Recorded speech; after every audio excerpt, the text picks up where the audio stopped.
Le second document qui se rapporte à l'affaire est le radiogramme en partie incompréhensible recueilli par plusieurs bateaux, et notamment par le vapeur de la Royal Mail Arroya. Il parvint le 3 octobre 1926, 2 jours seulement après que le Stratford eut quitté la Grande Canarie, comme il est dit dans la lettre précédente, et vers 3 heures de l'après-midi, qui est à peu près le moment où une barque norvégienne vit un vapeur couler bas dans un cyclone à 200 milles au sud de Porta de la Luz. J'en reproduis exactement le texte. Donnant fortement de la bande.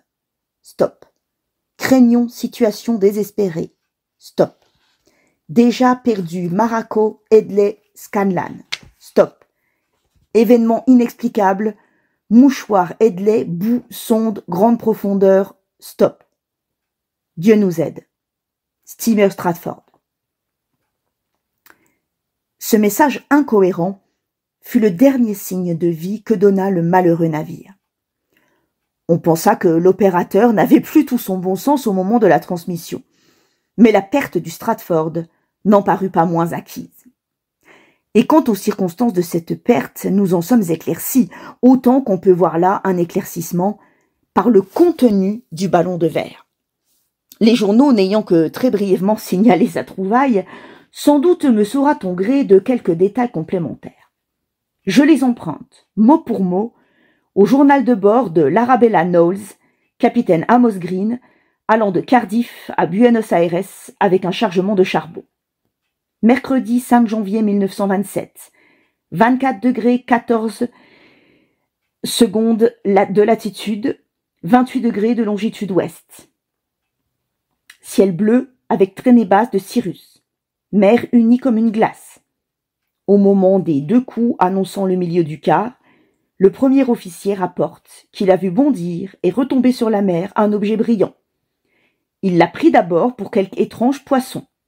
Mais en le regardant à la jumelle, il a distingué un ballon ou globe argenté, si léger qu'il reposait plutôt qu'il ne flottait à la surface.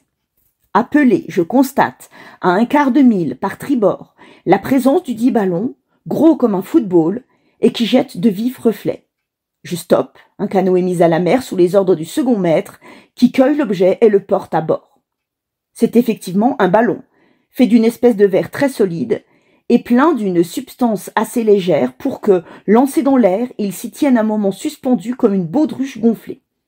Sa transparence permet de voir à l'intérieur un rouleau de papier, mais sa matière est si dure que nous avons la plus grande peine à l'ouvrir pour en noter le contenu. Le marteau n'y suffisant pas, le mécanicien en vient à bout en le faisant briser par la machine. Et malheureusement, il n'en reste plus alors qu'une poussière étincelante, sans un débris qui se prête à l'examen. Du moins, nous possédons le papier, nous l'avons parcouru, et comme il nous semble d'importance, nous le gardons en lieu sûr pour le déposer au consulat britannique en arrivant à La Plata. Je navigue depuis l'enfance, voilà 35 ans que je cours les mers, et ceci est bien l'événement le plus curieux dont je me souvienne. C'est ce que dit aussi l'équipage. Je laisse à de plus savants le soin d'en tirer la signification. Telle est la genèse du récit de Cyrus J. Hedley. Je me bornerai maintenant à le donner dans son entier, sans y changer une syllabe. À qui destinai-je ces lignes ? Mon Dieu, à tout le monde, il me semble. Mais comme c'est là une adresse vague, autant vaut les adresser à mon ami Sir James Talbot de l'université d'Oxford, pour la raison qu'il fut le destinataire de ma dernière lettre et que celle-ci on peut être considérée somme toute comme la suite. Sans doute y a-t-il 19 chances sur 20 pour que ce ballon, même s'il voit la lumière du jour et si un requin ne l'engloutit au passage, roule sur les flots sans arrêter l'œil d'un marin. Cependant, l'essai mérite qu'on le tente. Et, comme Maraco de son côté en lance un deuxième, peut-être l'univers connaîtra-t-il notre prodigieuse histoire. Que les gens y croient, c'est une autre affaire, j'imagine, mais à regarder cette sphère et sa composition vitreuse, à s'aviser du gaz lévigène qui la remplit, ils seront bien forcés de comprendre qu'il y a quelque chose de peu ordinaire. Vous, du moins, Talbot, vous n'écarterez pas ce papier sans l'avoir lu. S'il est quelqu'un pour désirer savoir l'origine et les fins de notre entreprise, Il trouvera tout cela exposé dans la lettre que je vous écrivis le 1er octobre de l'an dernier, à la veille du jour où nous quittâmes Porta de la Luz. Parbleu, si j'avais pressenti ce qui nous attendait, je crois fort que je me serais glissé furtivement dans un des canaux de l'île. Et pourtant, il est possible que même prévenu, j'eusse gardé au docteur mon fidèle concours et voulu pousser jusqu'au bout l'expérience. Tout réfléchi, j'en ai la certitude. Je prends donc le récit de mon aventure à notre départ de la Grande Canarie. Nous ne fûmes pas plus tôt sortis du port que le vieux Maraco prit feu et flamme. Enfin, l'heure de l'action avait sonné. Tout ce qu'il refoulait en lui d'énergie se donna à libre carrière. Littéralement, il s'empara du navire, tout plia sous sa volonté. Fini, l'homme de science distrait, sévère et concis.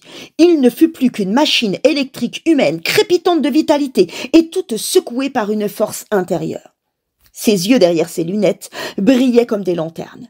Il semblait être partout à la fois, mesurant des distances sur la carte, établissant des calculs avec le capitaine, traînant sur ses talons Bill Scanlan, me chargeant de 1000 besognes, mais toujours méthodique et visant à un but précis. Il révélait une compétence inattendue en matière d'électricité et de mécanique, et passait une grande partie de son temps à voir monter la cage d'acier dont Bill Scanlan, sous sa direction, assemblait soigneusement les pièces. « Savez-vous que c'est épatant, Hedley ?» me dit Bill le matin du 2e jour. « Venez donc reluquer ça. » J'eus, en reluquant ça, l'impression désagréable de regarder mon cercueil. Mais je conviens qu'en fait de cercueil, celui-là ne laissait rien à désirer. Le fond était rivé aux 4 côtés, dont chacun était percé d'un hublot à son centre. Dans le haut se trouvait une petite trappe servant de porte, et pareillement dans le bas. Un filin d'acier soutenait la cage dans l'espace, mince, mais très solide. Il courait autour d'un tambour et s'enroulait ou se déroulait au moyen du treuil puissant qui nous servait à relever nos chaluts. J'ai cru comprendre qu'il mesurait en longueur près d'une moitié de mille et que son mou se lovait autour de bites sur le pont. Les tubes de caoutchouc pour la conduite de l'air étaient d'une longueur égale. On y avait relié le fil du téléphone et aussi le fil permettant d'utiliser pour l'éclairage intérieur les batteries du navire, bien que cet éclairage fût d'autre part assuré par une installation indépendante. C'est le soir de ce jour-là que les machines stoppèrent. Le baromètre était bas. Sur l'horizon se levait un épais nuage noir de fort méchant augure. On n'apercevait pas d'autre navire qu'une barque battant pavillon norvégien. Et nous observâmes qu'elle avait pris tous ses riz, comme en prévision d'une tempête. Au reste, pour le quart d'heure, tout allait le mieux du monde. Le Stratford roulait doucement sur une mer d'azur, que blanchissait d'écume, çà et là, le souffle de l'Alizé. Scanlan entra dans mon laboratoire. Il montrait une excitation qui cadrait peu avec sa tranquillité habituelle. « Eh bien, ça y est, monsieur Hedley, s'écria-t-il. On a descendu la cage dans un puits au fond du navire. Croyez-vous vraiment que le patron ait l'idée de se faire couler ? J'en suis sûr, Bill. À telles enseignes, que je l'accompagne. Ah, bon, il faut que vous soyez piqués tous les deux, pour songer à une chose pareille. Mais j'aurais de moi une piètre opinion si je vous laissais partir seul. Ça n'est pas là votre affaire, Bill. Au contraire, ça l'est en plein. Vous partiriez seul que j'en deviendrais jaune comme un Chinois atteint de jaunisse. La Mary Banks m'a mis ici pour m'occuper de la cage. Donc, si la cage va au fond de la mer, faut que j'y aille avec elle. Où sont ces plaques d'acier? Là est mon adresse. Et peu m'importe si les gens du voisinage ont ou non la cervelle en bon état. Il ne servit à rien de discuter avec lui. Ainsi, notre petit suicide club s'augmenta d'un 3e membre. On travailla ferme toute la nuit aux derniers ajustages. Le lendemain, après un déjeuner matinal, nous gagnâmes la cale, prêts à toute aventure. L'appareil avait été descendu dans le double fond. Nous y pénétrâmes par la trappe supérieure, sous les yeux du capitaine Howie, qui faisait la mine la plus lugubre et nous serra la main quand nous défilâmes devant lui. Puis on abaissa un peu plus la cage, on referma la trappe, on la boulonna au-dessus de nos têtes, et l'eau fut admise dans le double fond pour voir comment l'appareil se comporterait à la mer. Il subit fort bien l'épreuve, pas le moindre jeu dans les joints, aucun signe d'infiltration. Enfin, le panneau inférieur de la cale ayant été ouvert, nous nous trouvâmes en suspension dans l'océan, au-dessous du niveau de la quille. L'appareil constituait une sorte de chambre fort étroite, et j'admirais avec quelle adresse, quelle heureuse prévoyance on y avait tout disposé. Nous n'avions pas allumé l'électricité, mais un soleil quasi tropical brillait à travers une eau d'un verre bouteille que de petits poissons, dans leurs ébats fugitifs, striaient de lueurs argentées. Une confortable banquette s'adossait à la muraille. Au-dessus était accroché un cadre bathymétrique, un thermomètre et divers autres instruments. Au-dessous, une rangée de tuyaux représentait notre réserve d'air comprimé pour le cas d'une défaillance dans le fonctionnement des tubes. Ces tubes s'ouvraient au-dessus de nous. À côté d'eux était placé le téléphone. Nous y pouvions entendre la voix désolée du capitaine.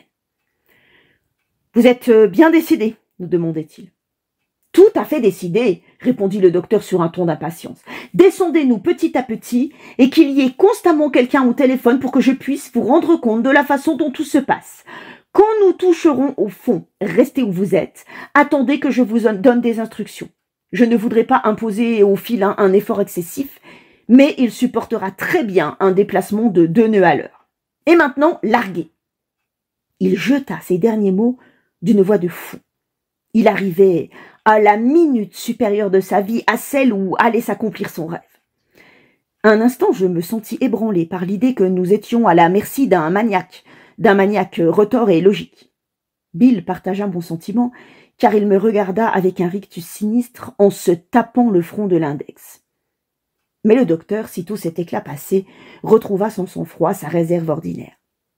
Au surplus, pour nous rassurer sur son compte, il nous suffit de promener les yeux autour de nous et de voir quel esprit d'ordre, quelle intelligence organisatrice avait présidé aux plus infimes détails. Déjà notre attention était divertie à chaque seconde par tout ce qui la sollicitait d'admirable et de nouveau. Lentement, la cage s'abaissait dans la mer. Le vert pâle de l'eau avait tourné au vert olive. Puis à son tour, le vert olive se fonça, tourna au bleu, à un bleu merveilleux, riche, et qui par degrés s'épaississant, se changea en un pourpre sombre. Nous descendions, 100 pieds, 200, 300. Les valves fonctionnaient dans la perfection. Nous respirions aussi librement, aussi spontanément que sur le pont du navire. L'aiguille du bathymètre avançait sans secousse sur le cadran lumineux. 400, 500, 600 pieds. « Comment êtes-vous » rugit une voix d'en haut dans le téléphone. « On ne peut mieux » répondit Marako. Mais toute clarté allait s'évanouir. Le vague jour gris qui nous enveloppait encore faisait promptement place à la nuit. « Stop » cria le docteur. La cage s'immobilisa. Nous restâmes suspendus à 700 pieds au-dessous de la surface. J'entendis le déclic d'un commutateur. Un flot de lumière nous inonda qui, se répandant par les 4 fenêtres latérales, ouvrit au travers des eaux de longues perspectives étincelantes. Chacun à notre hublot, le visage contre la glace, nous contemplions un spectacle comme jamais il ne s'en était proposé à l'œil humain. Ces régions des profondeurs ne nous étaient connues jusqu'ici que par les quelques poissons trop lents pour éviter la grossière adresse de nos chaluts ou trop stupides pour échapper à une drague. Aujourd'hui, nous apercevions dans sa réalité le fantastique monde des eaux. Si l'objet de la création fut l'homme, quelle chose surprenante que la population des mers dépasse tellement en nombre celle de la terre. Broadway un dimanche soir, Lombard Street un après-midi de semaine ne sont pas plus animés que les étendues océaniques dont l'infini se déployait devant nous. Nous avions laissé loin ces couches superficielles où le poisson, s'il n'est pas proprement sans couleur, ne revêt d'autres teintes que l'outre-mer sur le dos et l'argent sur le ventre. Ici nageaient des êtres qui offraient en même temps toutes les nuances et toutes les formes concevables de la vie pélagique. De délicats leptocéphales ou larves d'anguilles filaient comme des traits d'argent bruni dans les cônes de clarté. La murène paresseuse et serpentine, la lamproie des grands fonds s'y démenait, s'y tortillait. La noire serratie, qui n'est que des piquants et une bouche, écarquillait les mâchoires à l'aspect de nos visages. Parfois, une seiche passait, plate, et nous regardant avec des yeux humains sinistres. Parfois, une de ces formes de la vie pélagique, glaucus ou cystome, qui ont la limpidité du cristal, prêtait une sorte de charme fleuri à la scène. Un énorme carence ou sorel vint à plusieurs reprises se heurter sauvagement contre nos hublots, jusqu'au moment qu'une ombre de 7 pieds s'allongea vers lui et qu'il disparut dans la gueule d'un requin.